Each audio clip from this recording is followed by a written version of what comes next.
Hi, it's Hardware Select, and today I'll show you how to fix Bluetooth not connecting on TCL NxtPaper 70 Pro.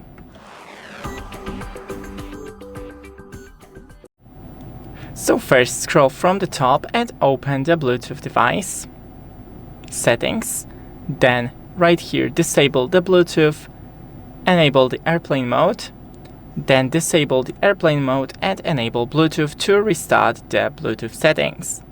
Next to your connected device, hit gear and then forget the device.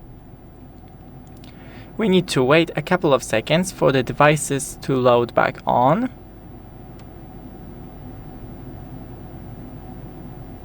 You can disable and enable Bluetooth once again. And now just try connecting. And if you still have any issues, then just try restarting your phone and the Bluetooth device. Thanks for watching, don't forget to leave a like and see you in the next one.